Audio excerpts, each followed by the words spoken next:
Hello friends, welcome back to my channel. ఈరోజు మన ఛానల్లో పిల్లల కోసం ఒక మంచి స్నాక్ రెసిపీ అండి. చాలా ఈజీగా ప్రిపేర్ చేసేసుకోవచ్చు. ఎప్పుడు అన్నీ ఇంట్లో అవైలబుల్గా ఉన్న వాటితోనే పిల్లల కోసం ఇలా స్నాక్స్ చేసిస్తే చాలా ఇష్టంగా తింటారండి. ప్రాసెస్ కూడా చాలా ఈజీ. మనకి బయట నుంచి ఏవి కొనుక్కొచ్చే పని లేకుండా ఇంట్లో ఉన్న వాటితోనే ఈజీగా పిల్లలకి స్నాక్స్ని ఎలా ప్రిపేర్ చేయాలో ఈ వీడియోలో చూసేద్దామండి. చాలా బాగుంటుంది టేస్ట్ అయితే. ఒక్కసారి ఈ స్నాక్ రెసిపీని మీరు ఖచ్చితంగా ట్రై చేయండి. మళ్ళీ ఖచ్చితంగా చేస్తారు. ఇక వీడియోలోకి అయితే వెళ్ళిపోదామండి. దానికోసం నేను ఇక్కడ ముందుగా ఒక బౌల్ తీసుకుంటున్నాను. దాంట్లోకి ఒక కప్పుడు బియ్యం పిండి తీసుకుంటున్నానండి. ఇది బయట కొన్న బియ్యం పిండి అయినా పర్వాలేదు, లేదు అంటే మీరు మిక్సీలో చేసుకున్నదైనా పర్వాలేదండి. ఏ కప్తో బియ్యం పిండి తీసుకున్నారో అదే కప్తో హాఫ్ కప్ వరకు శనగపిండి, తర్వాత ఒక చిన్న ఉల్లిపాయని చిన్న పీసెస్గా కట్ చేసుకొని వేసుకున్నానండి. తర్వాత ఒక 4 పచ్చిమిరపకాయలు, తర్వాత కొంచెం క్యారెట్ అండి, ఒక పెద్ద సైజ్ క్యారెట్ని ఈ విధంగా తురిమేసుకొని వేసుకున్నాను. ఇప్పుడు టేస్ట్కి సరిపడేంతగా సాల్ట్ వేసుకున్నానండి. తర్వాత వాము వేసుకుంటున్నాను. వామ్ని ఇలా నలుపుకొని వేసుకోవటం వల్ల ఫ్లేవర్ అనేది చాలా బాగుంటుంది. వాము ఉండటం వల్ల త్వరగా డైజెస్ట్ అవుతుందండి పిల్లలకి. తర్వాత 1 టేబుల్ స్పూన్ జీలకర్ర, ఫ్రెష్ది కొత్తిమీర కూడా వేసుకున్నానండి. కొంచెం పసుపు కూడా యాడ్ చేస్తున్నాను. ఇప్పుడు ఇవన్నీ వాటర్ ఏమి వేయకుండా నార్మల్గా పిండి మొత్తానికి పట్టించుకోవాలండి ఫస్ట్. అలా అయితే పిండి మొత్తం ఈ మనం వేసుకున్న క్యారెట్ ఆనియన్కి పడుతుంది. చూడండి, ఈ విధంగా పిండి వాటికి పట్టిన తర్వాత కొంచెం వాటర్ వేసుకుంటూ పిండిని మనకి బాల్లా చేసుకునే కన్సిస్టెన్సీ వచ్చే వరకు వేసుకోవాలండి.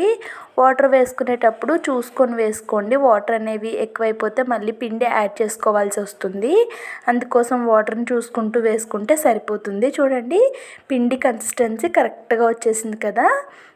ఇప్పుడు నేను కొంచెం తీసుకొని వీటిని మీకు ఏ షేప్లో కావాలితే ఆ షేప్లో చేసుకోవచ్చండి. నేనైతే ఇక్కడ ఇలా సిలిండర్ షేప్లో చేసుకుంటున్నాను. మీరు బాల్స్లో అయినా చేసుకోవచ్చు, వడల్లాగా ఒత్తుకోవచ్చండి. అలా కావాలనుకుంటే అలా అయినా కూడా చేసుకోవచ్చు. నేనైతే ఇలా సిలిండర్ షేప్లో చేసి పెట్టేసుకుంటున్నాను. ఇక్కడ ఇదే ప్రాసెస్లో మీకు ఇంకొక 2 అయితే చేసి చూపిస్తున్నానండి. చూడండి, ఈ విధంగా చేసుకుంటున్నాను. చాలా సింపుల్గా చేసేసుకోవచ్చండి. ఈవెన్ ఫస్ట్ టైం వంట చేస్తున్న వాళ్ళు కూడా చాలా ఇంట్రెస్టింగ్గా చేస్తారండి. సమ్మర్ హాలిడేస్ కాబట్టి ఇప్పుడు పిల్లలు చేయగలిగిన వాళ్ళ ఏజ్ని బట్టి ఇలా చేసి ఇవ్వండి అమ్మ అంటే కూడా చాలా ఇష్టంగా చేస్తూ పార్టిసిపేట్ చేస్తారండి. వాళ్ళ చేతితో వాళ్ళు చేస్తే ఇష్టంగా కూడా తింటారు పిల్లలు. ఇక్కడ ఇదే ప్రాసెస్లో నేను మొత్తం ప్రిపేర్ చేసుకున్నాను.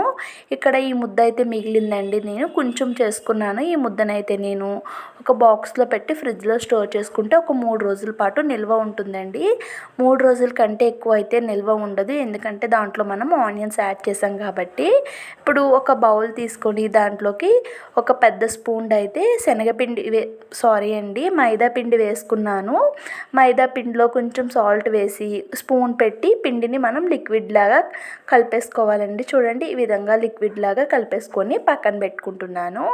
ఇప్పుడు దీంట్లోకి నేను బ్రెడ్ క్రమ్స్ కూడా యూస్ చేస్తున్నానండి. బ్రెడ్ క్రమ్స్ మనం చేసుకున్నవి ఉన్నాయి కదండి, వాటిని ఫస్ట్ ఈ మైదా వాటర్లో డిప్ చేసి తర్వాత మనం బ్రెడ్ క్రమ్స్ ఉన్నాయి కదండి, వాటిలో రోల్ చేసుకుంటే సరిపోతుంది. ఇప్పుడు వాటిని తీసి ఈ మైదా వాటర్లో డిప్ చేసుకున్నానండి. తర్వాత మనం ఈ బ్రెడ్ క్రమ్స్ ఉన్నాయి కదా, వాటిని ఆ బౌల్ మొత్తానికి పట్టించుకోవాలండి. మీరు బాల్స్లో అయినా చేసుకోవచ్చు, లేదనుకుంటే వడా టైప్లో అయినా చేసుకోవచ్చు అండి. నేనైతే ఇలా అయితే కొంచెం ఇంట్రెస్టింగ్గా ఉంటాయి కాబట్టి పిల్లలకి నేను ఇలా చేశానండి.